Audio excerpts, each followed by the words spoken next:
United Reformed Church minister with churches in Hampton Hill, in Twickenham Green, and also in Richmond, which is also a Methodist church.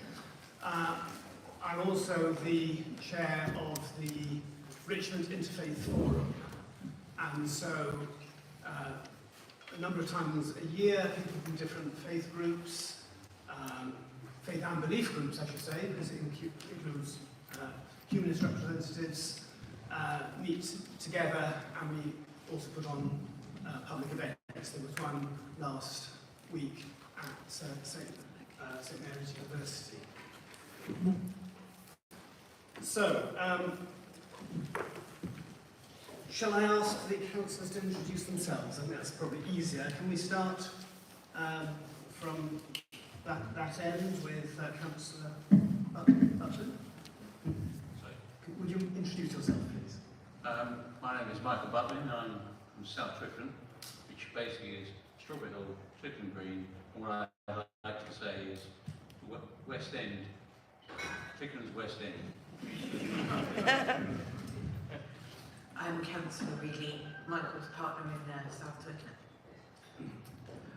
Stephen O'Shea, Councillor for Twickenham Riverside, which is Twickenham East End, from Richmond Bridge all the way down to Twickenham Centre and down across to University.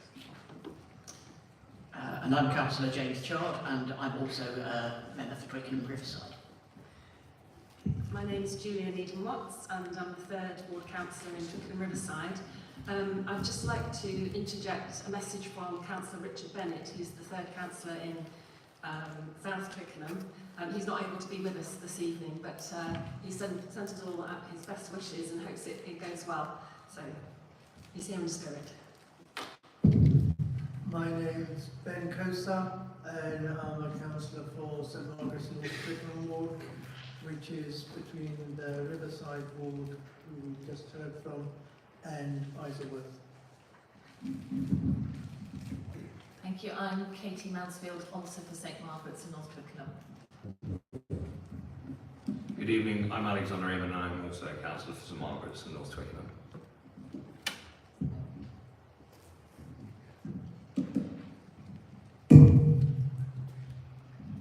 Thank you. Sometimes there will be feedback, and if there is, you switch your microphone off if you're not using it. Thank you for your introducing yourselves. The community conversation is part of the Council's community engagement programme, and one aspect of the programme is the series of events hosted by our local ward councillors. So these have moved around in different places in the borough. And the meetings are used to discuss local issues and requests and concerns which are brought to the council's attention can be followed up by the ward councillors who will liaise with council officers. I need to explain where the fire exits are, and they are the door at the back on the right hand side, the door at the your left hand side, the doors at the back on either side, and this door. And should anything untoward happen, we're asked to congregate in the car park at the front of the council house. The role of the chair is to be independent, so various people with a community role are asked to chair these meetings. So we're not political, we're not part of the council, but we do have a role in community, and so that's why I'm here tonight. And my job is to help field questions and ensure the event runs to time. So, the course of the evening will be run as follows. There'll be some feedback, some ward updates about what's happening in the different wards. First of all, that is just that's reporting. I think there's no feedback requested for that. Then there is one of the main agenda items, which is looking at 4 quite weighty issues. The Thames Water and Teddington River extraction plans, then community safety, then town centre vitality, and finally transportation and sustainable travel. And that is an opportunity then for conversations and observations to be made from the floor. We also have people joining us online, and welcome to you as well. I should have said that earlier. Then the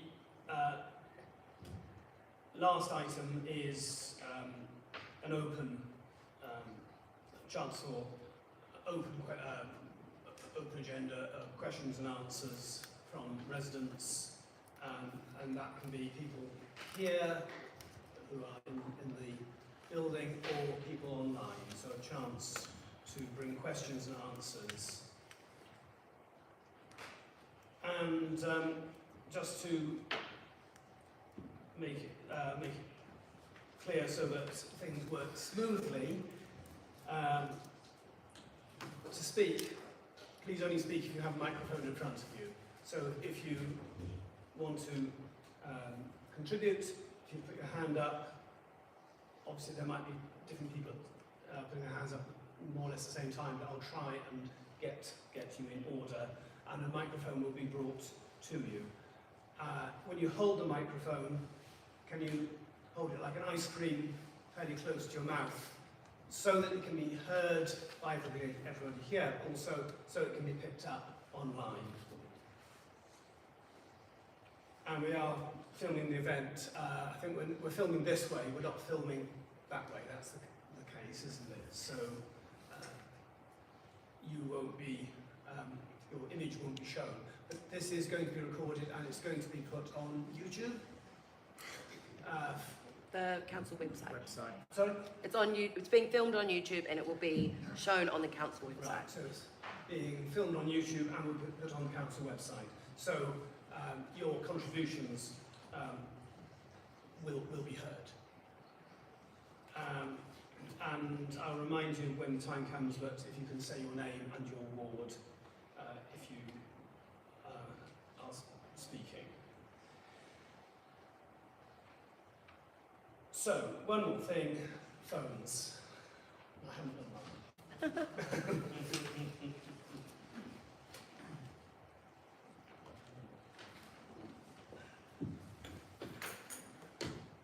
So, we silenced our phones. So, our agenda item 2, which is ward updates, and we're having one from each ward, I think. Is that the case? Yeah. Yes. So, shall we start with St Margaret's?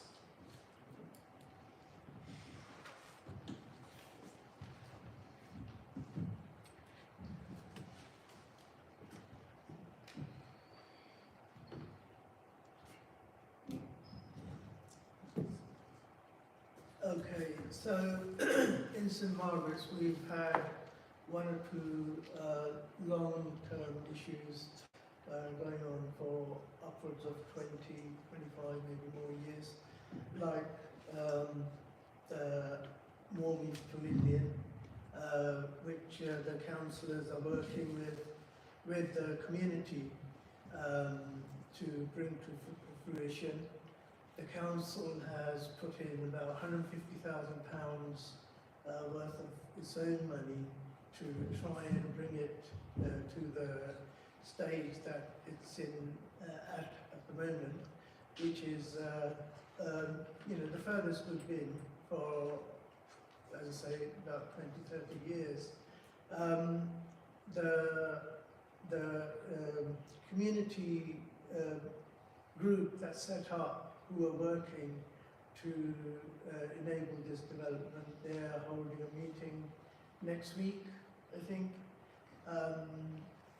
to start the fundraising, which is needed for this building, and we as councillors over the years have worked with the officers and the community to enable it and bring it to the stage. I'm really sorry. Could you bring the microphone a bit closer? We've just had a message that we can't hear it on the live stream. Okay, is that better? Yeah. So we're working with the community to bring the project of the Moormead project to fruition. With the Thames Water abstraction plans, the council has its own position, which you'll be hearing about later. But we as ward councillors, we will be opposing it. We don't think it'll add to the feel of Moormead Park. It will, in fact, we think, damage it. So we will be opposing it as ward councillors. There's the A316 roundabout, London Road roundabout. TfL have got plans to modernise that area, put in traffic lights, I think, and that is planned to be happening this summer. Other than that, other than that, we've been working with the RFU. Katie's working with the liaison committee to try and keep them in order. Thank you. Thank you.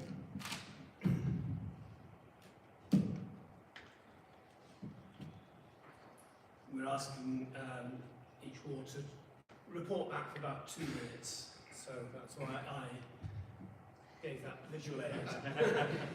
So can we move on then to Riverside? Certainly can. Can I have a microphone, please? Thank you very much. So we've got me and Ben before Ree, so it's age before beauty again. It's been very busy as ever here in Twickenham Riverside Ward, and some points that I'm going to raise will come up in this evening's themes, particularly because our town centres here are of relevance sort of more broadly to the area. However, just some headlines of the stuff that's been going on in Riverside recently. We're very, very pleased that the protracted planning process for the old pool site between Water and Wharf Lane is completed, and that the independent planning inspector was unequivocal in supporting the council's plans, calling them, quote, high-quality transformative development with widespread public benefits for the local area and its community. So we're getting on with procurement and the construction services for that. That's well underway, and we're really looking forward to getting that done after 40 years of delay.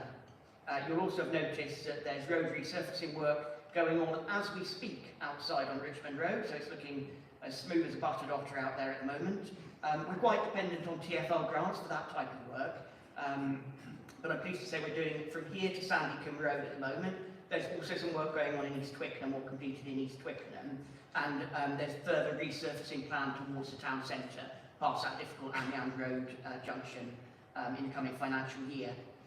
There's also a zebra crossing going in over the summer on Aragon Road to improve safety for children going to the schools and nurseries on Amiens Park Road, and we're trying to get further pavement improvements as well. The East Twickenham pavements have been widened with raised crossovers over the side roads, a new bus stop, and I understand from Julia that new trees are in, or most of them are in, and there's a couple more to go on that road, so it's really looking a lot better. We're delighted that businesses have voted to renew Discover Twickenham, which is the local business improvement district, for another 5 years, and we look forward to working with them on projects and special events. A couple more things. Improvement schedule for Cambridge Gardens to make them more accessible for the elderly and those with dementia. Library of Things is in place at the patch on York Street. There's a lot of new electrical vehicle chargers and bike hangers, and we managed to work with the police to get some more CCTV for Church Street. Thank you. Thank you, James. And then we move on to South Twickenham, and Ree is going to talk to us. Sorry, okay. So I'll start with lights and safety on the green. We're delighted to say that the council has approved budget for lighting across the path on Twickenham Green. We've been talking to a great number of residents who have expressed concern of safety, especially in the winter months, whilst crossing the green. In August, it will be 20 years since the horrendous murder of Amélie de Lagrange, so we are working on something to commemorate her and the other victims. We will let residents know as soon as we've got something confirmed. The Greggs development. With a residential plan that includes 116 new homes, of which 50% will be affordable, 80% of the genuinely affordable housing, affordable rent, and 20% shared ownership. The development has been closely followed all the way and will provide beautiful accommodation that people will be proud to call their home. If all goes to plan, the new development should be completed by 2026 and will see a spectacular transformation of derelict, vermin-run land that was laying empty for the last 6 years. We also have 7 new affordable homes given the green light in the former Merroway Centre site at the end of Merroway Road. And Timpler Cafe. Since the council has terminated the lease of the last owners of the cafe in Radnor Gardens, they shut the cafe during December and January. We have heard many concerns regarding the loss of toilet facilities for the residents. The council are now keeping the toilets open during the day till we find some new tenants for the cafe. Graffiti in South Twickenham. We're also making sure that new graffiti in the ward is reported and dealt with quickly and removed as to not encourage more. We also have a new big pink bin at the top of Heath Road, which is to recycle your electrical items. And I'm incredibly happy about that. And then lastly, we've got the Mega Skip Day coming on the 22nd of June, so you can bring your unwanted items down for free and deposit them off. We'll let you know location when it's confirmed. Thank you. Thank you very much, Ree. That was very well timed. So, a bit of reporting back, and now we move on to some quite weighty issues in the borough, and each one we're going to give about 15 minutes to about a quarter of an hour for each topic. That may not be enough, but that's what we've got. And we're going to start with each, I think a councillor will address the issue, and then there'll be an opportunity for a conversation. And we'll start with people here in the hall and then online. So I think, first of all, we turn to Thames Water and Teddington Direct River Abstraction Proposal. And Julia, we're going to speak about this. Slightly, is it on? No. Oh. Hello, testing, yes, 1, 2. Slightly unfair of me to point out that, again, Thames Water aren't in the room. I've got 2 minutes, you better turn that over.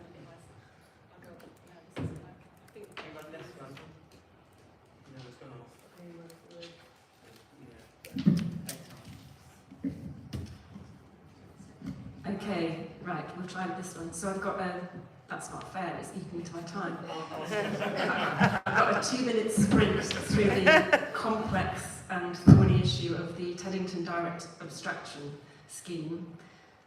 In the face of the acknowledged challenge of supplying drinking water to London in times of drought in coming decades, Thames Water are proposing to build an abstraction point upstream of Teddington Weir to take raw water out of the Thames along the existing Lee Valley Tunnel and to build a new pipeline from Mogden Sewage Works to put treated effluent into the Thames to maintain the flow levels over Teddington Weir. Construction shafts are also proposed at various locations in the borough, including, as we've heard, on Warming Park. We're very worried about the impact on Warming Park, also the impact on river use and ecology, and on the environment at Hamlands and Burnell Avenue across the river. And residents, we know, are also anxious about the potential tunnelling under properties. As a council, we find the justification for the proposals very patchy in the context of Beckton Desalination Plant, which has languished unused after huge investment. Thames Water's record on investing in infrastructure is shaky, as is their so-called best value approach. There are unresolved matters of raw sewage entering the Hogs Mill and the Thames, upstream of the abstraction point, bringing into doubt the quality of the water at that location, yet to be addressed.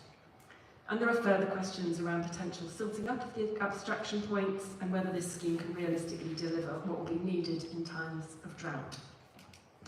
We would prefer more urgent consideration and better use of reservoirs, water management, fixing leaks and reducing wastage. But we do need to prepare ourselves for the process ahead.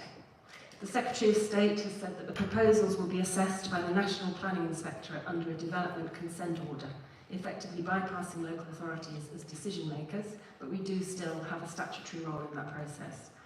Officers from our parks, highways, ecology and conservation teams will be applying their expertise and submitting impact assessments on the proposals once the designs are clear, and we'll appoint consultants if we need to supplement that knowledge.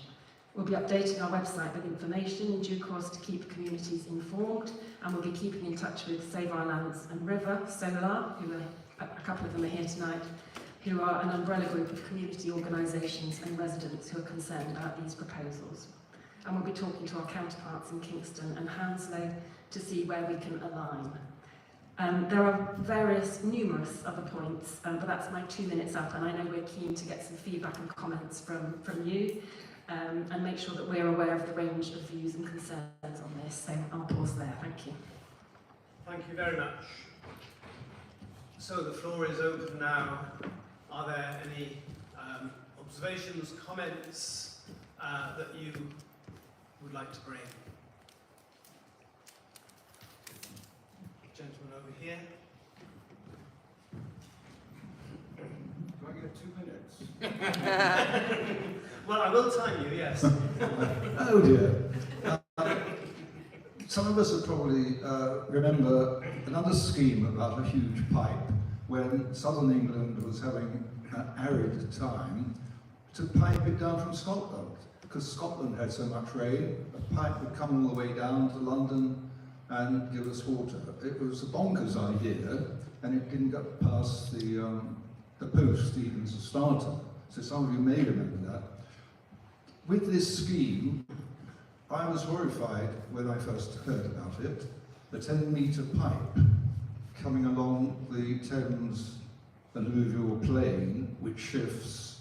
It's not a bedrock, and it actually passes between my house and the next house. I have a certain interest in the way it goes, also under one of our representatives in our street. How the subsidence might work or not work is one horror factor. Another horrible factor that comes to mind, like some manga comic, is this is a tributary of the Thames that they're diverting. It's a new tributary, 10 metres volume of water. Thames Water has a very poor illegal record on mending broken 9-inch pipes, let alone a 10-metre wide pipe. If that bursts, and it could do, will Thames Water take a few days to come and mend it? How will that work? I've got no idea. Seems like a shipwreck at sea, but it's actually under the London substrata, and everything else presumably on the way could be affected. So its cost of keeping it working properly is in itself huge. I think it's completely bonkers. Thank you. Concerns about subsidence and bonkersness. Are there some other comments? Anyone else like to speak? Try to say some more. I mean, it's one of these things, there's so much to say about it, you don't know where to start. I think there were were there two hands here? Yes, I think the gentleman in that row was first. Hello, good evening. Can you tell me what... Oh, also I did ask, can you say your name and your ward? So, Stephen Alexander, St Margaret's, Elmore Mead. What legal basis does the council have for objecting to a national scheme like this? Do they stand as a representative of the inhabitants, or are they able to use the full panoply of planning law on their own side? So, in a nutshell, we have more than one hat as a council, and it's quite possible that my colleagues from St Margaret's will want to give their local view. As well as being a ward councillor for Twickenham Riverside, I'm the portfolio holder for environment, and therefore I'm sort of taking the lead in terms of members of the council on this. Cladding also comes under environment. So, yes, we have more than one hat. In terms of local councillors protesting, I expect they will, and they'll do so very vigorously in concert with knowledgeable members of the community, basing their arguments in fact, because that will be most helpful. As a council, we aren't going to be the decision maker, but we'll still have a statutory role, and I referred to our various expert officers, if you like, our ecologists, and others, such as one example, who will be compiling reports, again, if we need to, with the help of consultants, because we don't have all the expertise that we'll need. But we will go into that development consent order process as well prepared as we can be. We're already setting the groundwork for that in terms of our internal governance. We have a steering group being set up of very senior officers from planning, from parks, from highways, from our property section and our legal team. Also senior councillors, the leadership of the council, the lead member for finance, and liaising with our ward councillors in St Margaret's and in Ham, and in communication with the community groups and our colleagues in Kingston and Hounslow. So we are preparing ourselves to take this challenge on, basically. We have to base our arguments in fact and evidence and work out what is most helpful in that regard. I hope that's helpful. I can't predict how it's going to go. Thank you.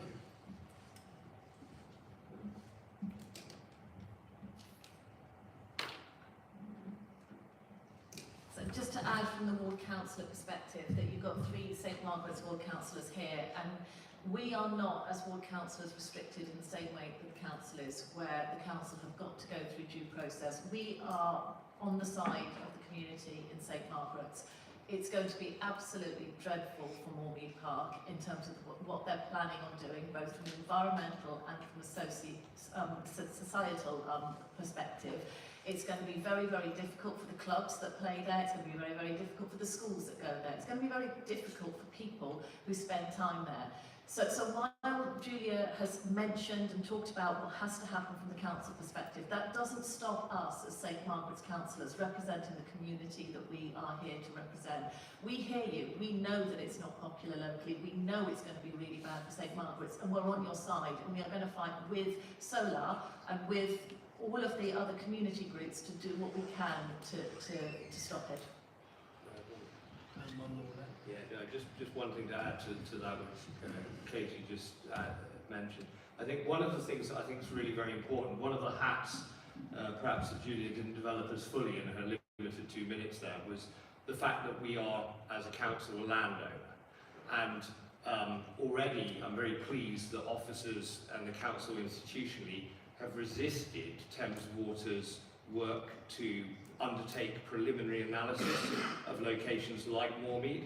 So I understand they've asked to come onto Moormead to take exploratory digging, and they've been refused by this council, and I hope very much that, you know, within legal means, we'll continue to demonstrate our opposition to this scheme through very material efforts like that. So I think that it's really important to sort of walk the walk as well as talk the talk. Thank you. There was another question here, then I think there, and then over there. I think this gentleman was first. Okay. Hello, Richard Easton.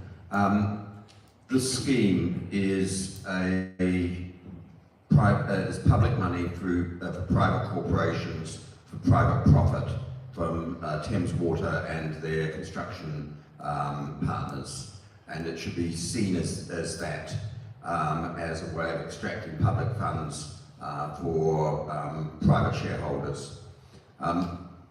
In terms of the decision processes and things, could the councillors give some indication of the timeline relative to the forthcoming change of government, and whether the a Labour government is likely to take a different view than the current Secretary of State, who seems to have taken control away from local people and local councils. Thank you. I can give you an indication of timelines. Again, I don't have a direct line to the Labour member who would take on the role. I mean, I'm making a big assumption then that they're going to. Let's not comment further on that aspect. But the timeline, we're looking at having a further public consultation in 2024, in winter 2024, preparing a planning application in 2020 up to 2026. The proposal is that the planning application be determined between 2026 and 27, and main construction works proposed to start in 2029, going on to 2033. So this, avenue leads away in front of us. It's an interesting question as to whether that political change would make a difference. My very politically savvy colleague down the far end is wagging his finger as though he's got something to say. Well, you'd be the judge of that depending on what I say, right? But I think what I wanted to say here is actually, I mean, Councillor Needham was quite right, of course. Let's not make assumptions about what will happen in the election. But notwithstanding that, I think that I encourage all residents who are opposed to this scheme to work very hard on local Labour representatives. Some of the messaging I've heard from some Labour representatives not in this borough has been less than as vociferous as our opposition. And so if that's anything to go by, I fear that they may be very weak in relation to this scheme if they are indeed to be the government in the future. Thank you, Councillor. There was another, this gentleman here, and then one more. We're going to have to move on fairly soon, I'm afraid. I'll keep it short then. Ian enough, I am a member of SOLA, the campaigning group. I'm from Teddington. Just a couple of points to add really, because I'm reasonably well knowledged, having had a lot of discussion with my friends from Thames Water. On the timescale that Julia kindly outlined, you will notice that there was quite a long gap between the planning consent being fulfilled and them starting to build. That's because Thames Water has built in a 1-year assumption for a judicial review. And if we have anything to do with it, they will certainly be subject to that. I really want to make a bit of a statement to say it is crucial now that people sign the petition, encourage local business to sign our statement of opposition, and on the context of our Ruth Cadbury and Labour friends in Isleworth, they are less concerned at the moment about this scheme. It is also important that we bring them on side. So anyone that has the opportunity or wishes to point them our way, we are talking to Ruth and encouraging her to let us present to them. And I'm pleased to hear that the council are going to work across councils with Kingston and others to have an aligned position. And thank you very much for that. Thank you. One more, and we should also go online.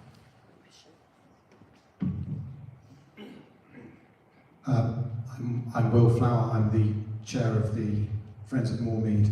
I live on Moormead Road, close to Moormead Park. Thank you to everybody here who's spoken in opposition of this wretched proposal. I think there will be a change in government, and I do think that this needs to be brought to the attention of Councillor Salman Shaheen in Isleworth, so I will be meeting with him in the next few days. As Ian has said, please get involved in the campaign. We've actually started fundraising, and I'm delighted that we've already raised £5,000. We haven't put much promotion around it, but that is what we're going to need, a fighting fund. So if you really feel against this whole scheme, please go onto the website. We've broken a rule here by handing out some leaflets, my apologies, but if you are following us online, please search Save Our Lands and River, and if you can, donate. Thank you. Thank you, and I think we have a question online. Yeah. Oh, could I just say Barry Martin? Barry Martin, Ward? St Margaret's. Thank you. We've just got a question from Ian online who says, how well do you think Thames Water has dealt with resident concerns about Teddington DRA so far? Is that you? Yeah.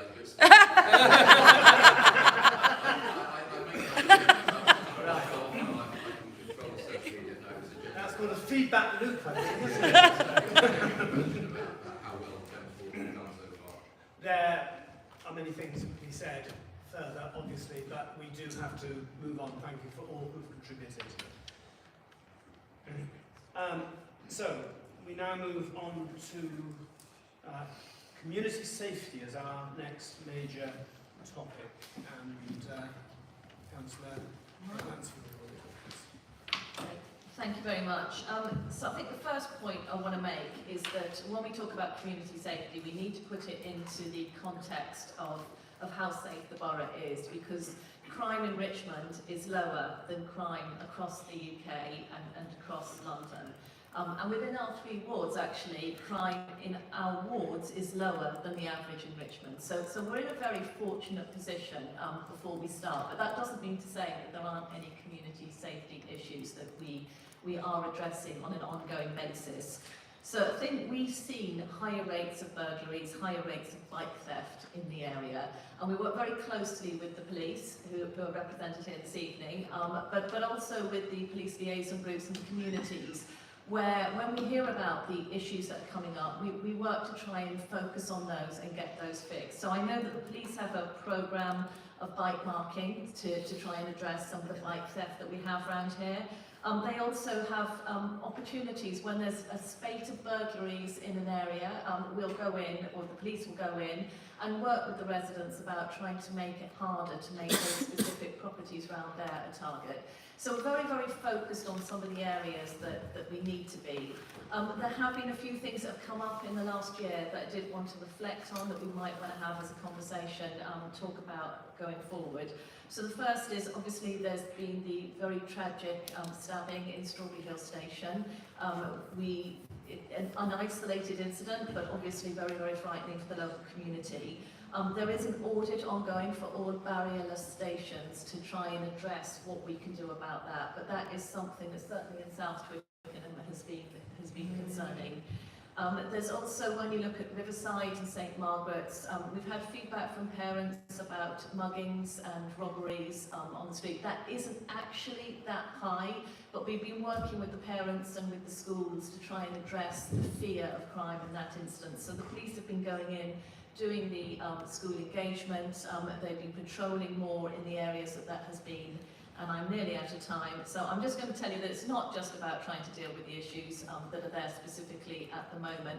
We've been very proactive, as Ree has talked about with South Twickenham. When we see the community want us to do something, we'll go in and we'll try and make a difference. So the lighting on Twickenham Green is a really good example of something where we've been working with the community to try and address something that the community is concerned about, to try and make a difference. So thank you. Thank you, Councillor.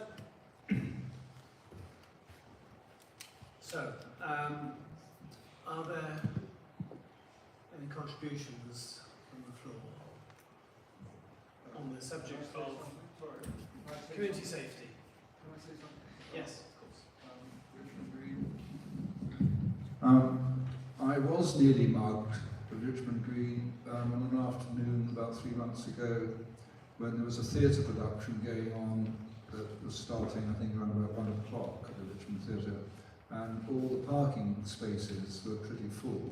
I found one, stopped my car, got it into it, I got my card up, and a gentleman came up and said, "Can I help you with that?"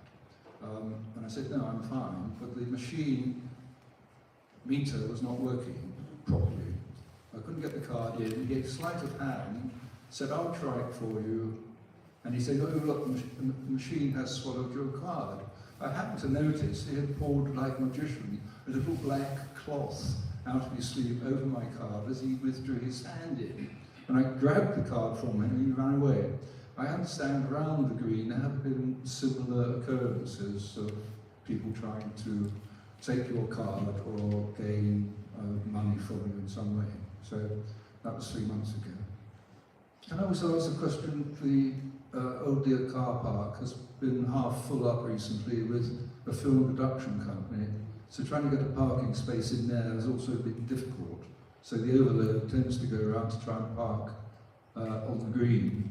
And the last little bit about that, sorry, is this. Cars they come off the A316 and use the car park as a rat run, both from the A316 into Richmond and also coming out of Richmond. They drive faster than anybody else. Why nobody's been run over? Because they're obviously not going to try and find a parking space. I suggested to the council, could they put some speed restrictions up, and a 5 mile per hour signage has gone up, but the rat run is still continuing there. So sorry to keep giving information, it's not overload. Thank you. These are important issues. Are we supposed to be, I know that they're borough-wide issues, are we supposed to be sticking to our wards strictly, or? Probably strictly, but it's quite good feedback for us to hear, and I think it's interesting to get that information from you. It's really interesting, particularly considering we are looking at Richmond Town Centre in particular at the moment, and we've got a piece of work that we're looking at the challenges that people face in Richmond Town Centre and how we can address them, so it's really good to get the feedback. Thank you. Councillor Butler, you'll need a microphone.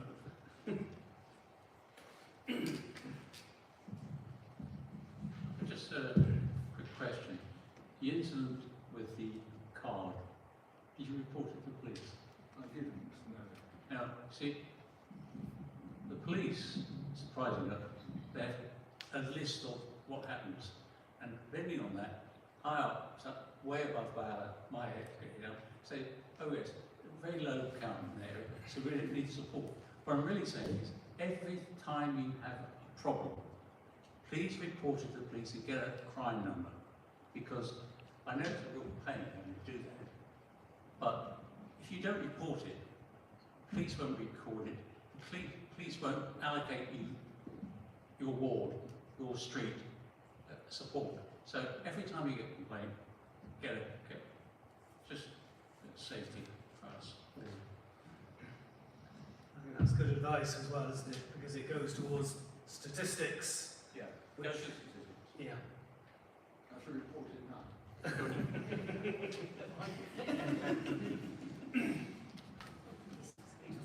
The police officer, half down the hall. Hello everyone, my name's John. I'm one of the community inspectors for the borough. I actually have ownership of Twickenham. Thank you, Councillor, for that. He's brought up a really valid point. What that gentleman's just said is actually a current scam that's going across different wards. So we have similar incidents in Teddington, in Witton, in St Margaret's, in Richmond. At this moment we are correlating the evidence, and again we've seen that it's generally well-dressed gentlemen who are approaching older people when they're seeing them near the machines. It's an offence it's a distraction type offence, and they will try and confuse the person. And the reason I think we've got a lot of underreporting is because people feel embarrassed about it. Because what the offenders do is, as soon as they get the card from the victim, they then immediately go and spend on the card. And we have incidents of up to £5,000 being spent in a matter of half an hour. So these people are professional in what they do. We are doing our best to identify them. We are looking at this, and we are putting out crime prevention advice across all our media forums for people to see. But if you do see someone who's being approached and you believe that this person is suspicious or attempts to commit a crime, please do dial 999. These people are active, they are doing this on our borough, and they're doing it quite blatantly and openly, and they're quite ruthless, and we do want to catch these people.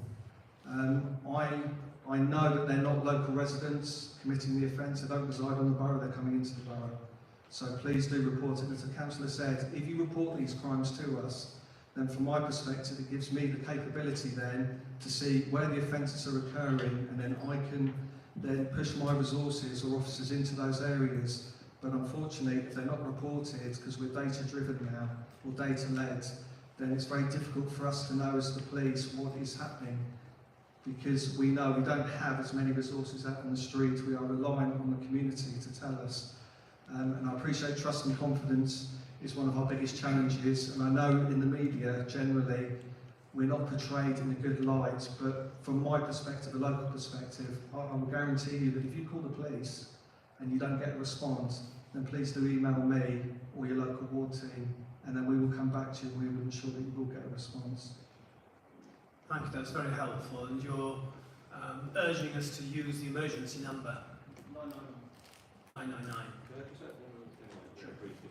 Sorry, I don't want to elaborate too lengthily on this point, which had a lot of attention, but I think two quick things. The first is the council have on a number of occasions will continue to communicate about this particular scam through our channels. So we are trying to make sure that residents are vigilant and aware of it. And the second thing is that the incidence of this type of fraud activity around those machines has been, unfortunately, a material factor in why we have removed a number of these machines in practice from around the borough. And indeed, that's why we're under constant review of seeing what role machine payment should pay versus telephone payment, because clearly there are risks out in the borough with that too.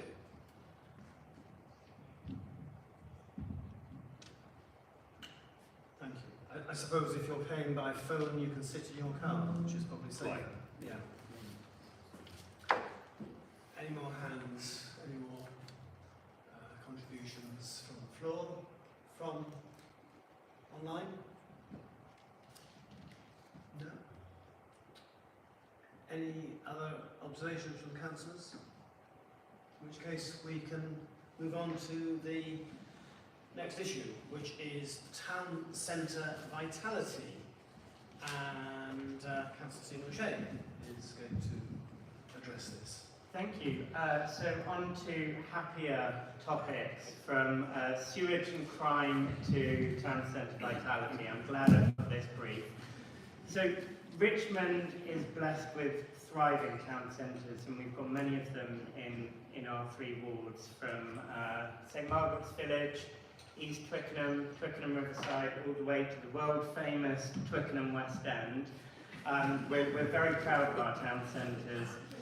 And so I could talk about them all day, but what I really want to do is find out from yourselves your thoughts and your ideas about what you want them to look like. I think around development, we've obviously got Twickenham Riverside, which is going apace. East Twickenham street scene is the resurfacing is going really well, and it's really encouraging the livability of the area and bringing more people in.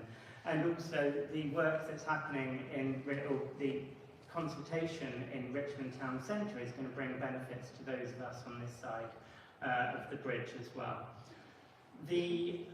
From a business perspective, we've got a number of really good business associations supporting everything that's going on, with Twickenham Twickenham Bid, which has just been re-elected, and they've been arranging High Tide Festival, the Taste of Twickenham, and a number of other events, as have St Margaret's business community and the East Twickenham Village group as well. And this is supporting a thriving business community. We've got very low vacancy rates, down to 10% or 5% vacancies across these three wards, which is just testament to all of the great infrastructure that we have. But as I mentioned, I'd like to know from yourselves what it is that you want to see from these areas.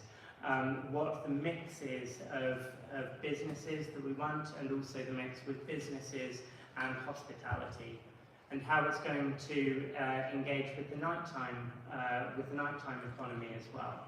We're consulting on the nighttime economy at the moment, and we know that they're all integrated town centres, where we've got hospitality, businesses and residential accommodation in the same place. So we need to manage all of that together. And I think that's it from me, so I'm going to stop there and hear from yourselves about what you would like to see from the area. Thank you, that was 2 minutes. So, an invitation to invent our community. What would you like to see?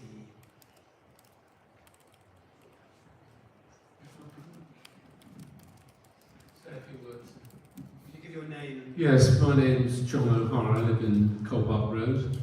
I'm not sure what the ward is these days, but anyway. The big problem with Twickenham is there's no heart to it. You've got a main road that runs right the way through, always congested, I've found anyway. The Riverside is, I think, the golden heart of Twickenham, and that is the town square. It could be the town square. It shouldn't be wasted. It's too valuable a site, and it should be left open as much as you can, because it then becomes a more universal space for activities. And the more you could even put a circus tent there, if you had the power, the space. The other thing is, I think, the other thing that we're noted for is the rugby ground. And I think the rugby ground is not actually making a bigger contribution to, the name of Twickenham. Apart from rugby, I think it's got an opportunity to have more of a public use as well. A big open festival there, just for Twickenham. But parking is the problem. It really is. You'll only get people come to Twickenham if they come by train or bus. People want to come by motor vehicle. Where do they park? I live in Twickenham. Apart from parking on my driveway, I'm scared to move around Twickenham. It is, rat runs. I've been done twice for going through a rat run that I shouldn't do. Is that you're drawing a thought to me? Well, you've had more than 2 minutes. Okay, right. Thanks very much. Thank you. And you're sort of moving as well on to... Yes. As an artist, sorry. And as an artist, I think it would be fantastic if Twickenham had an arts festival with sculptures, paintings, and 2 weeks a year were devoted to something like that. And the centre of Twickenham and along the Thames side, there's some great sites for installations, sculptures, and I think that really would put Twickenham on the cultural map as well. So that's just an add-in. Thank you. And this gentleman, I think some of your points might be picked up in the next issue, which is transportation as well. Okay. So you might want to come back to that. Sue Strawberry, South Twickenham Ward. Whatever people would like to happen in Twickenham and to bring forward some new places, I am very concerned about young teenagers, young adults, and what can they do and where can they go, apart from hanging around outside pubs or outside the cafes or in around the gardens. And I think that should be considered at the same time as trying to decide what commercial things that we would like and cultural events that we would like. There are so few places for them to go where they feel safe and where they can be engaged constructively. Let's go with that. And I think that should be a consideration in everything that we do. Any comments from the councillors? So I'll go first, particularly on the Riverside element. I'm not going to. I'll pass over to my St Margaret's colleagues for what to do with rugby grounds, since that's on their patch. But I mean, yes, this is absolutely music to my ears. What I'm hearing about the river being the heart of Twickenham and how it engages with Twickenham itself. Because that's exactly the point of the approved plan for Riverside development. It's about trying to harmonise the town with the river area, and in the plan, as we'll see it come to fruition in the coming years, the exact idea is that we are going to have this space which we will be able to use as a social space, as an event space, for a number of purposes that will help that. The main road is what it is. I think when you have an A road running through the middle of the town, it's hard to make it the most beauteous part of the town, but I think what we have done is working through the Riverside development, through the local businesses with Twickenham bid, to be able to make the most out of London Road in that area. And just one last point that I'd like to make on the idea of festivals. First of all, we have the amazing Exchange, which I think is something of a jewel in the crown, and it's a wonderful arts venue that does have a number of events that I would personally like to make more of. But in addition to that, I completely agree that we can do more with Twickenham, as we saw last year with Taste of Twickenham Festival, as we saw a few years ago when we started the High Tide Festival, which has turned into a great success. The space that we have around us is filled with so much potential that I think all we really need is the ideas and the resources to do it. Thank you, Councillor. You were going to say something and then down there as well? Yeah. Yeah. Thank you. I just wanted to pick up on that very valid point about young people and wanting to provide them with more than just spaces to hang out. Although that is sometimes what they want to do, it can seem intimidating, I know, to some people to see a group of young men all in their dark hoodies huddled in the corner of a park, and I know because sometimes my sons are in that number, and I know that they're actually quite nice young people, but they, you know, it's what more can we do for them? So we are looking more at how we improve some of our sports fields, so there are more places for those that want to play football, how we're working with sports providers in the borough to improve their facilities, be it athletics tracks, hockey pitches, and things like that, and it's something that we really want to do more on this year. But I was thinking about in neighbouring Hounslow, where young people go to the climbing wall, or in Kingston where they go bowling, and I know these are commercial activities, but they're commercial activities that invite young people in, you know, for a special treat, to get their friends together for a party or whatever it is, and perhaps we can look more at Twickenham town, our bigger town centres such as Twickenham and Richmond just over the river, to see what young people would be attracted to, because at the moment we haven't quite got it right. Perennial problem. Councillor Reid. Sorry, just very quickly, just to add to what Stephen said about High Tide and Taste of Twickenham, they do a lot of stuff in collaboration with Basement Door, which is for young people getting into music. They also do Battle of the Bands at the Exchange and lots of little kind of pop-up gigs around Twickenham that I think is a really good thing for young people to get into. Thank you. Short and sweet. Yes, Councillor Bain. So, yeah, talking about young people, you can never have enough resources for the young people, especially in the summer. You know, they've got to have something to do. We have a number of youth clubs in the borough, and I'm looking to John to confirm, I think it's 5. And yeah, 5. And we have the Heatham House Youth Club in our ward, which is very well used. So Richmond Youth Centre, I think, behind the High Street is quite well used. So if you want to direct the children that way. Thank you. Thank you. I think one question here, and then I think we've got an online question as well. Thank you. Just from the Moormead Park angle, don't forget, of course, Saturday the 6th of July is the St Margaret's Fair, where all the hoodies will be put away because it'll be too hot. Thank you. And we have an online question as well. Yeah. Anything else from here? No? Okay, great. Thank you.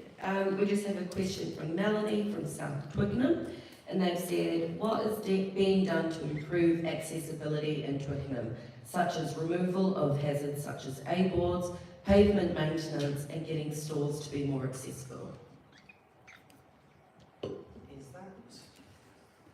Yes, that's one element is transport. I mean, I'll comment on the bit that it is. So, I mean, licensing and A-boards is outside the remit that the committee I chair is responsible for. But in terms of pavement condition, clearly if there are any specific locations of issues, please report them. We'll have them dealt with. But what I would say is Twickenham Town Centre actually is a town centre has in relatively recent history had quite significant investment actually in its pavement infrastructure. So compared to many others, places like St Margaret's and others outside the three wards represented here, there will be pavements probably in far higher need of repair overall than Twickenham. But I'm very, if there are specifics on that, I'm very happy to hear them.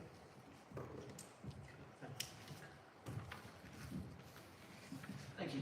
Just to sort of expand on that broad point about accessibility, one of the key things about the Twickenham Riverside development plans is accessibility. At the moment, that area between Water and Wharf Lane is difficult to access. It's up high steps and steep steps and things like that. And part of the point of all that is that you have a sort of unified pedestrianised centre to Twickenham that links you to the very successful area of Church Street, down Water Lane, a much widened Water Lane, into that Riverside area, and all of it accessible to people with disabilities and older people.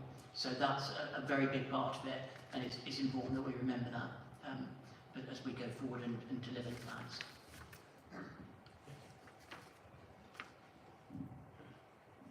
So just to add quickly that we do also have, for the young people, we also have some cadet clubs in the borough.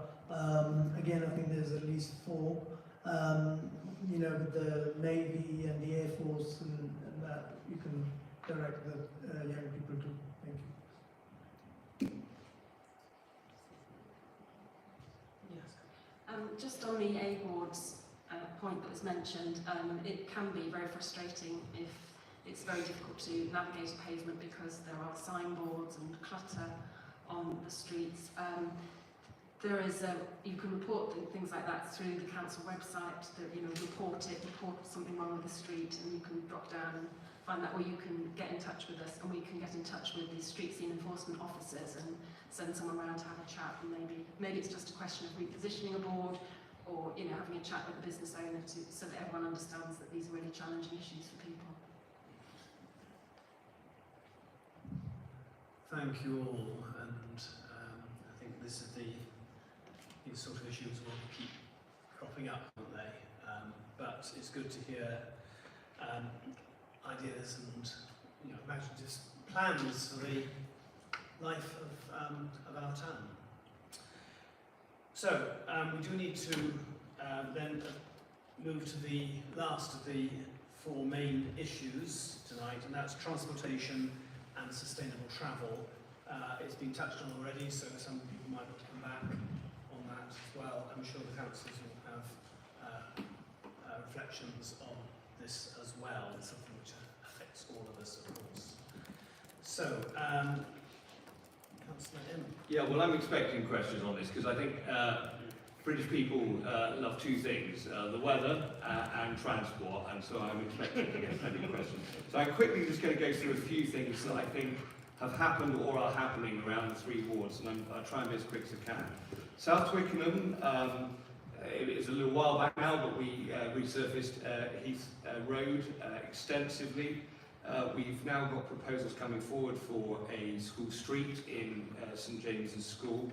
And there is a very significant piece of ongoing scoping work with regard to improvements to Cross Deep for a range of reasons, for cyclists and for pedestrian amenity. In Twickenham Riverside, it feels like a while back now, but we have one of the most significant school street schemes in the form of Richard Reynolds School Street, which I think is, to all intents and purposes, I understand it, functioning well and has provided a lot of benefit to residents. East Twickenham's uplift has been mentioned, both pavement and road. Richmond Road resurfacing needs just further plugging, because I think we're often told where we don't do things, so it's important to recognise where we do. And as Councillor Chard, I think, and his colleagues know, we also are still cogitating over whether or not to take further action in relation to resident requests relating to Orleans Road. So that is also bubbling in the background. Significantly for Twickenham Town Centre, I think following the proposals for the Twickenham Riverside development moving to the stage they are, we are now building out thoughts about a more extensive piece of work for Twickenham Town Centre as a whole. and about reconfiguring transport, pedestrian and other amenities as we go forward. Very early days, but very interested in views on that. For St Margaret's, I think it's worth saying that St Margaret's Village has seen some changes recently, relatively modest by comparison to some of the items I've mentioned, but ANPR operation of Hillview Road restrictions and the recent introduction of a one-way operation on Brook Road. The A316 is also an incredibly important focus for us, with TfL managing that asset, but we think it can be much better for cyclists and pedestrians. London Road and Core Park Road have been mentioned as part of the roundabout review, and personally I'm very keen for us to see some traffic reduction measures for Crown Road. In broader terms, and they're just a few points because I'm conscious I've overrun time, but we are undertaking as a borough within coming months the beginnings of an exercise across the borough as a whole, but that will be focused on an area by area basis, looking at what people's longer term transport priorities are for the borough and for the communities that they live in, broadly called at the moment Transport 2050, so that gives you a sort of sense of the timescale. We're putting together at present proposals for bus service improvements, and we're revising earlier than we need our air quality action plan as a borough, and so again your inputs on how we can get better air quality in the borough are most welcome. I'll draw my remarks to a close there because there's much more I could add, but I've overrun time by more than enough. Thank you. I'm sure there will be views from the floor as well. I can start with the online if you want. Have you got some online? Yes. This is a three-part comment, so bear with me. Steve from Twickenham Riverside has said, love the Strawberry Vale / Twickenham Road improvement to cycling safety. Can you improve the cycle lanes on the major thoroughfare Heath Road / King Street / Richmond Street? Combining with the additional cycle parking would then help encourage families to sustainably visit the town centre visitors, particularly on the stretch heading east from Screwfix to York House. The mix of buses, cars and bikes outside M&S is downright hazardous. So I think the short answer on that is that's really useful feedback to have. I think as part of the Twickenham Town Centre review, we would consider elements as far out as those roads concerned. I hear some of those desires about trying to provide greater kind of cycle support. There definitely are within Twickenham Town Centre some really dreadfully designed cycle amenities. I say that as somebody cycles through it frequently. But I think the balance has to be struck with obviously providing for cars and for bus journeys too, but it absolutely will look at that. Thank you. Yes, gentleman down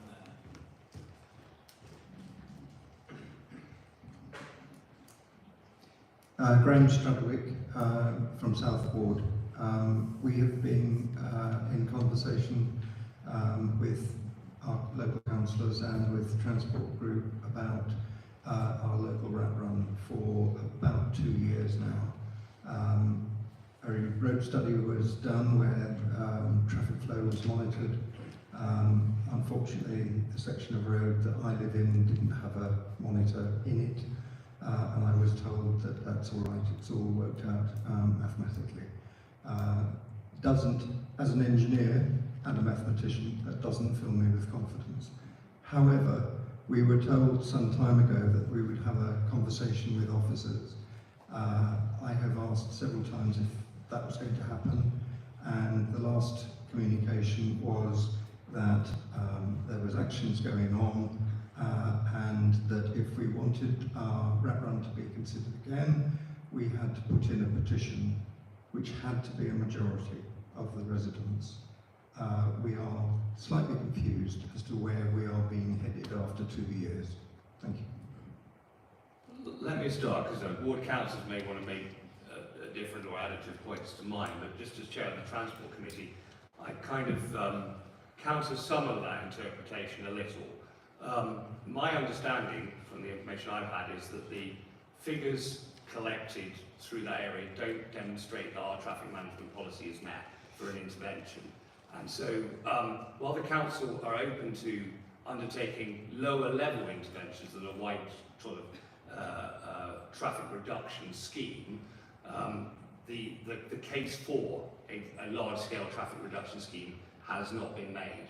So clearly, in order to substantiate more fully a case for doing something like that in the absence of data supporting it, we would need to see fundamentally fairly overwhelming support from residents who would be affected materially by the introduction of measures in order to consider it. And even at that stage, I can only say we'd have to consider that against the other various competing requests that we have for a finite amount of resource. And while I understand completely how some residents may very, very much want to see change in their area, we as the council do have to, of course, make sure that those resources are used appropriately. And when we have parts of the borough like Burton's Road where we have made an intervention in Hampton Hill, which vastly exceeded traffic management policy levels, we do have to prioritise those, I'm afraid. But I don't know whether colleagues from South wish to comment further.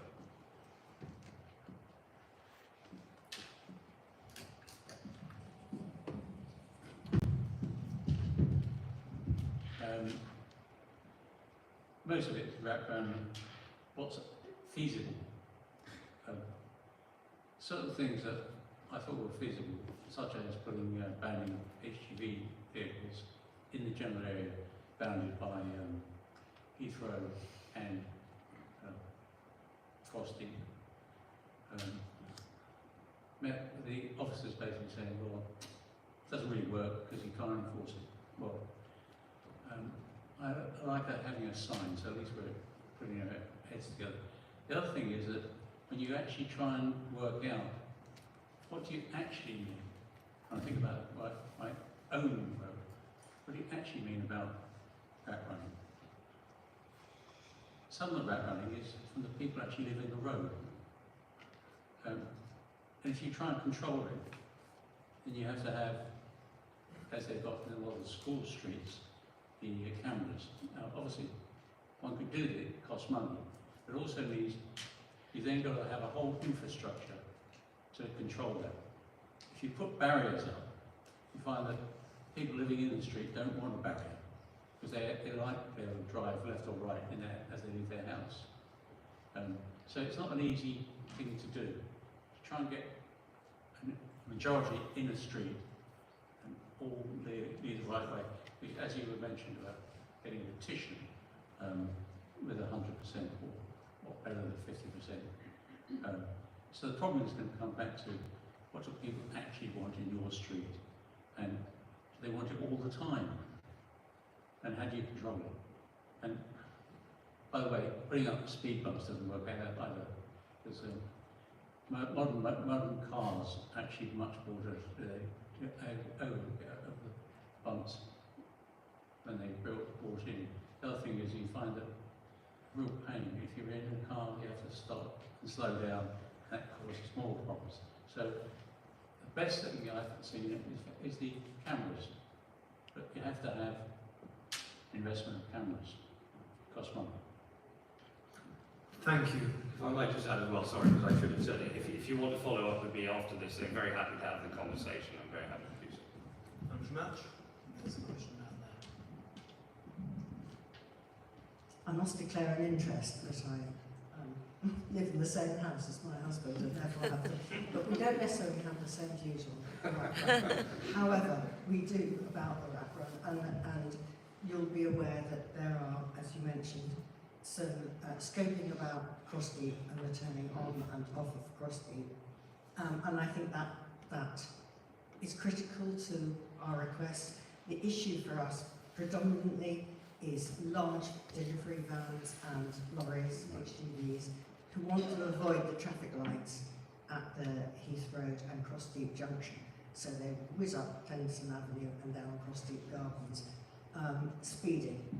I know it's got 20 miles an hour, and I know, thank you very much, that you resurfaced our road and you put 20 miles an hour, but nobody is, the vans and the lorries are not abiding by that at all. And the other thing that you'll be aware of is the two large secondary schools on Crossdeep, where I as you all know, there are lots of issues about parking and about parents parking and about the children at pick-up times at the end of the day, which complicates the issue and makes it worse. But it would be good to follow that up with you. Thank you. No, that's fine, and I think that, for what it's worth, I think the cross-deep study that I referred to, may well render us opportunities to make changes that have benefits, but that remains to be seen. And it was very interesting to hear you kind of clarify the issues that you face. I think one of the things we are doing, albeit not all in one go, but with the work that I mentioned, for example, with the St James's School Street, is we are trying from the schools in the area to reduce the reliance wherever possible on car journeys to and from those schools, so that we can help to thin out some of that traffic that is running through the area, to a certain degree legitimately, but contributing to the constrained space there.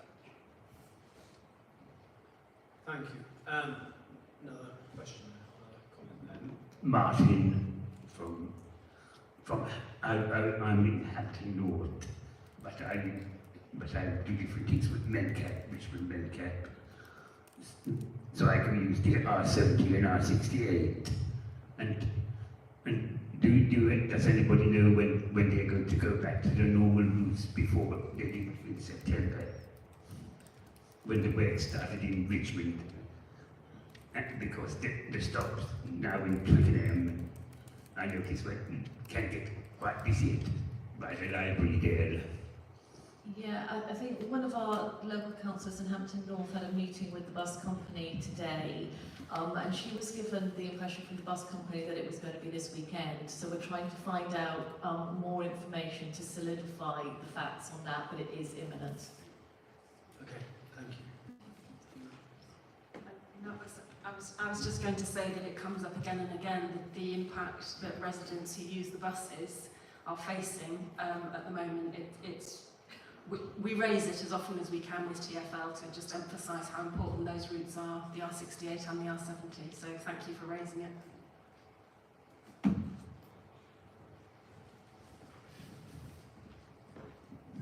the same issue with the R68 and the R70. Sorry, just hold it closer to your mouth. What I need is information at the individual bus stops as to which buses stop there when they do. There are changes. It's interesting you said this weekend maybe things have changed. It takes several days, if not a week or so, before TfL change the signs on the bus stops. And so when it first started this business with the R68, not getting it all the way to Richmond, I waited 3/4 of an hour because the bus stop said that the R68 stopped there, and nobody told me. In fact, one of the bus drivers said, yes, it's coming, there's traffic hold-ups. So a lobby for instant changes, instant information at every bus stop would be really useful. Okay. Any more contributions on this topic before we... This gentleman, I can't see you. Thank you. Gareth Jones, Twickenham South. I was going to raise this point on community safety because I think it's relevant to that as well, but it's certainly relevant to transportation. I'd like to ask the question as to why there's a cycle lane on the Staines Road when it's not usable because there's cars parked in it all the way up. And then secondly, I am a motorist, but I am also a cyclist and a pedestrian, and I'm frequently finding now that cyclists and e-scooters in particular, riders on them have, well, no, they don't have no helmets, but they certainly don't have lights on many occasions, and visible clothing. So as a motorist, where we are expecting to drive at 20 miles per hour, we often find that both scooters and cyclists can go faster than that, particularly if it's an e-bike. And if they haven't got lights or visible clothing, I think there's a significant danger. On 2 recent occasions, I've nearly hit someone. I consider myself to be a very careful driver.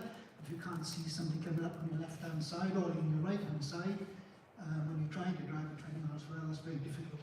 And the third point I'd like to make is seeing more and more frequently bicycles.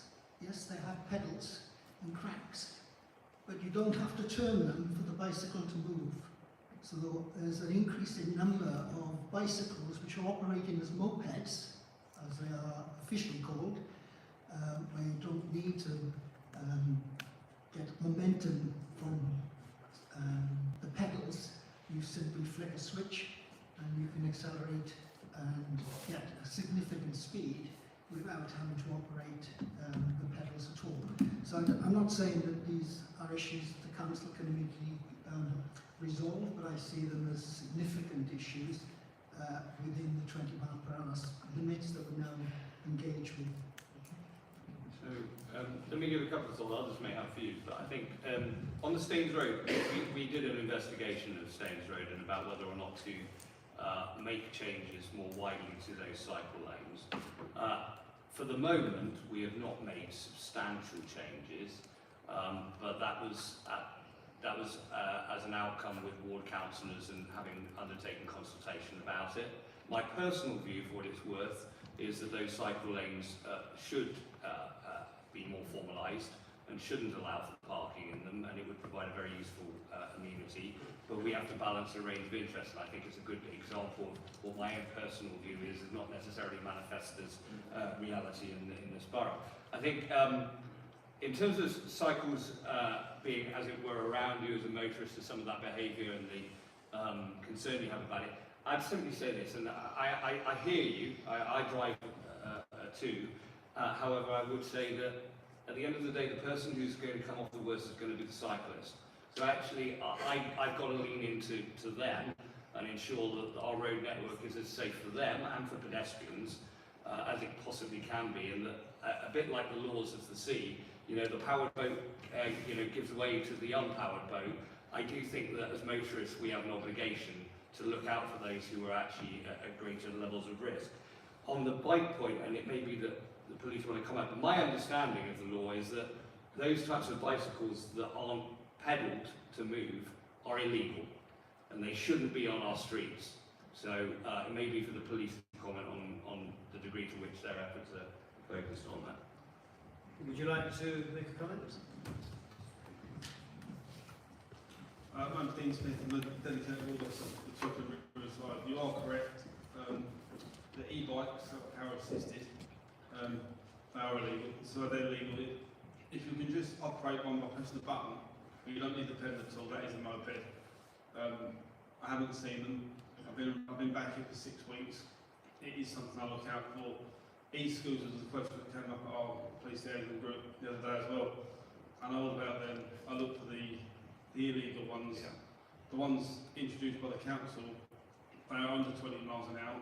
We can enforce on them, and I will do. There's a little bit of a line in how I can do it. Bear in mind, I can't chase them because I'm not an athlete.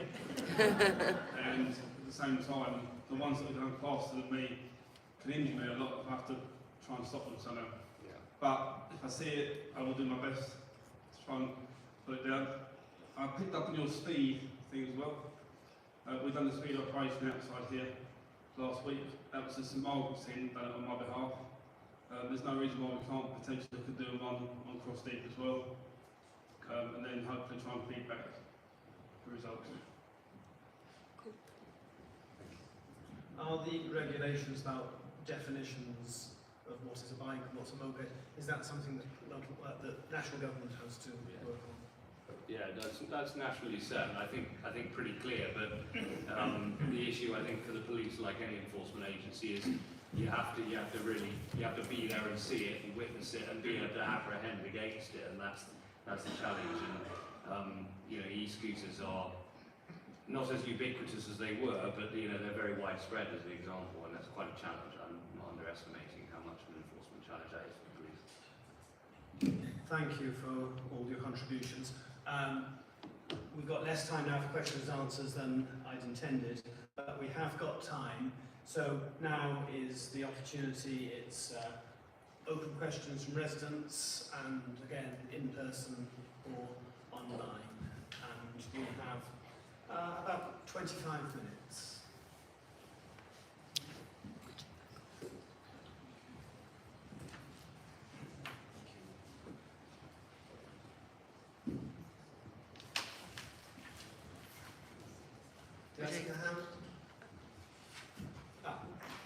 I've got one, yeah. Yes, go on. A follow-up question. Thank you. This is just a follow-up question from earlier from Melanie from South Twickenham, discussing accessibility. So they've just said, additional point, most shops in Church Street are not accessible at all. To the comment that was made earlier around this, did you mean to make it more accessible in future?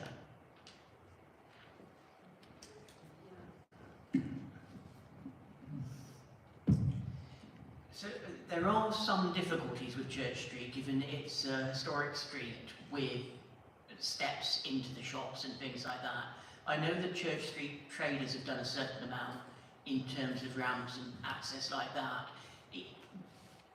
It is a fair point that there are challenges around getting access to historic buildings with very small shop areas, and we're very happy to do more work with Church Street traders and others to get some of those more of those facilities, but you'll understand it is quite challenging on that type of street.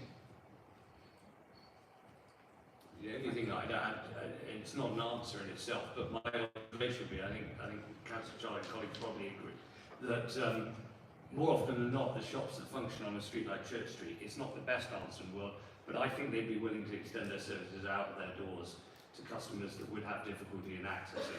And I think their kind of relative proximity and their kind of outwardness as welcoming businesses, given the pedestrian space outside, I think does at least enable them in some cases to service people outside it. Well, certainly this is a benefit of pedestrianisation that we've had. That of course we've got more of that outside space or more of those shops, but it is obviously still challenging to get through the door in some cases. Yeah. But yeah, thank you. Are there other particular questions, this gentleman? Just a couple of grumbles. People riding their bicycles on the pavement outside the police station. Today there were a number of cyclists. Is that permitted? And furthermore, speed in Richmond Park, which is the Grand Prix circuit, I think, for cyclists. And one other thing,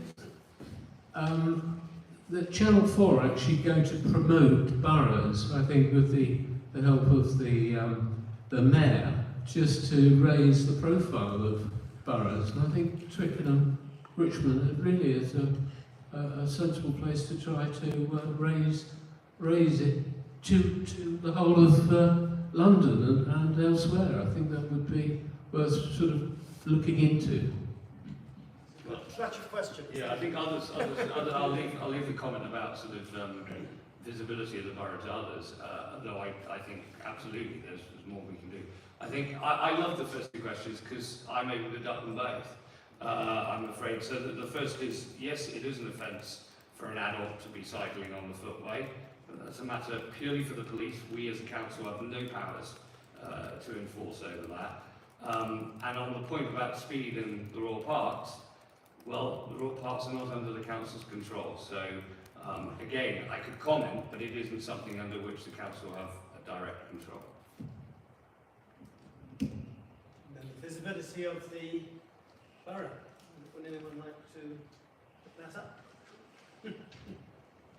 Well, yes, we're always delighted to look into opportunities to tell people how wonderful Richmond is. Obviously, there's benefits to us economically if people come to our theatres or our shops or our restaurants or, you know, to our shopping centres. So I'll have a look into that and we'll see what we can do. Yeah, we like telling people about Richmond and Twickenham and Hampton and St Margaret's and all the other places. So people know about Twickenham, Richmond because of the park and because of the river. They know about Twickenham because of the rugby, but there's more to us than that. So, good point. And the American soap. Oh yes, Ted Lasso. Oh yes, Ted Lasso. It's all about Ted Lasso now, isn't it?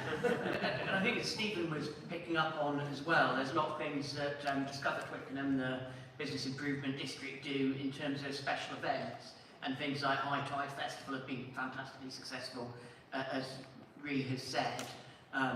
There's certainly more that we can do on that, and that we will continue to do on that.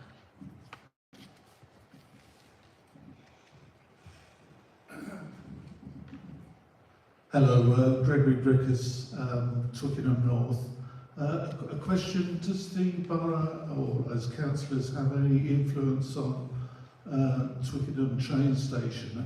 And I'd like to point out the 12 old advertising, I think 1920s, 1930s concrete boards that I would think would make a great opportunity for schools and artists in the borough to brighten up the station and bring the community into the station. Thank you.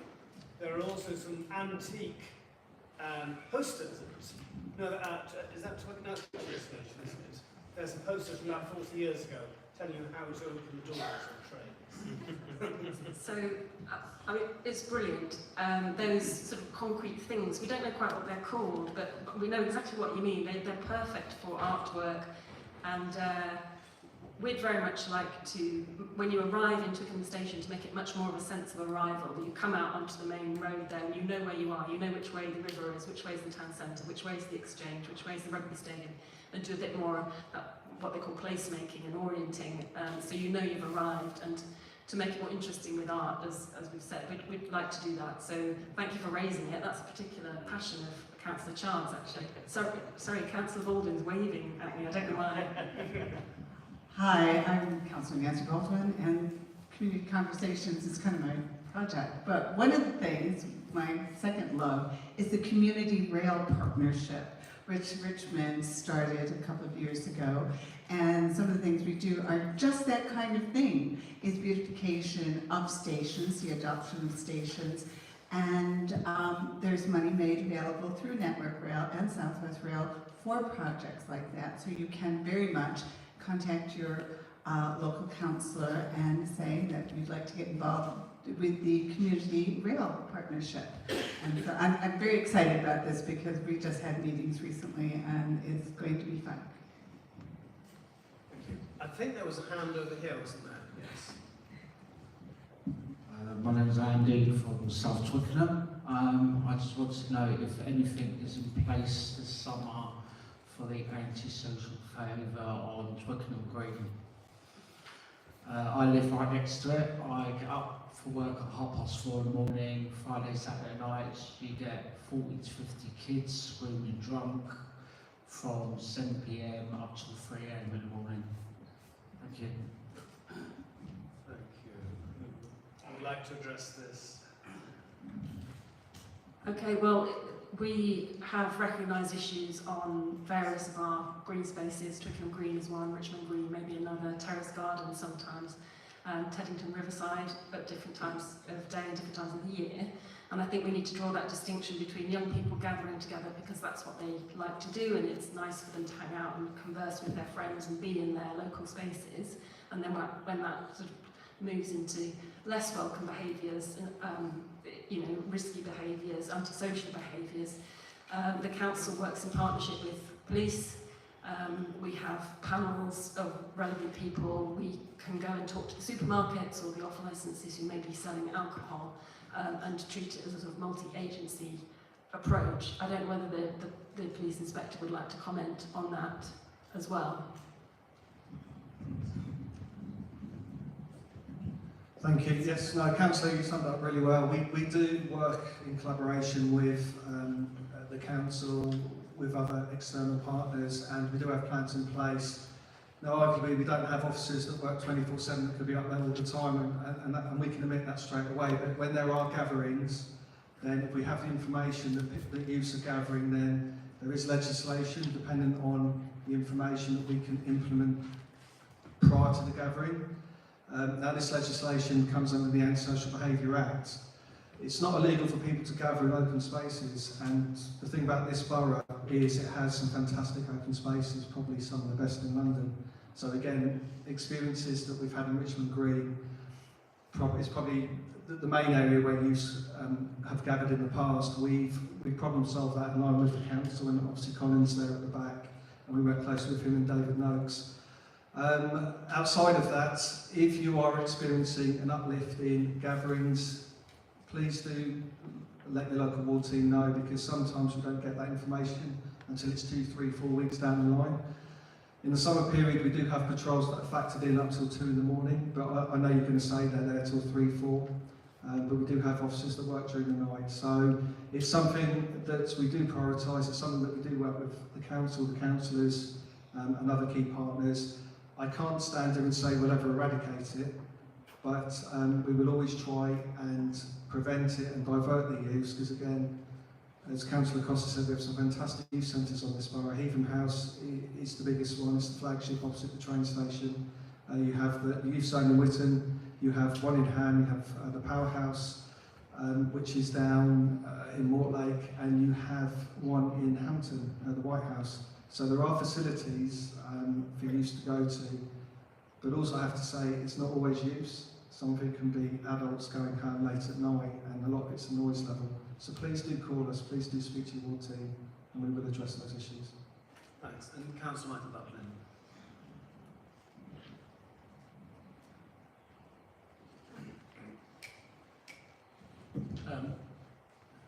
Didn't know about it. I'll give you my personal card or a phone number, and I'll follow it up with you, and we'll track it down.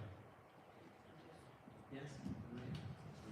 And also, just to add to that, the proposed lights on Twickenham Green is something that we're hoping will stop a lot of the antisocial gatherings, because I think teenagers especially want to be under the cover of darkness, so hopefully this will put them off a bit, you know.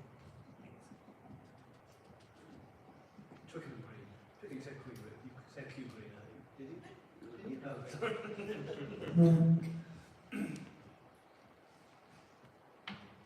Right, are there any more online questions? And any more questions from our residents? No. Then, councillors, any final statements or comments? Don't need to be asked twice. And just to say thank you to my colleagues as well. We're a real team in this part of the borough, and we don't, any one of us have all the knowledge or all the answers to your questions. We don't pretend to, but we do work well together, and I'm really grateful to have this team of colleagues. And thank you all very much as well for coming out. This is probably what you're going to say, isn't it? So I'll stop there. I'll stop there. No, but these opportunities to speak face to face, I think, are very important, and there will be more sometime in the future, but not immediately, I don't think. Yes, thank you for coming here as residents with your concerns and questions, and your hopes as well for this lovely borough that we live in. So, thank you everyone, thank you people online, all the council officers. Oh, is that a feedback form? Yeah. Valuation form. Valuation form, right. Yes. I wasn't told about the evaluation form, there always is one. So would you please fill one in? And where are we leaving them? On the chairs, or You'll give them to me. You'll give them to Siobhan?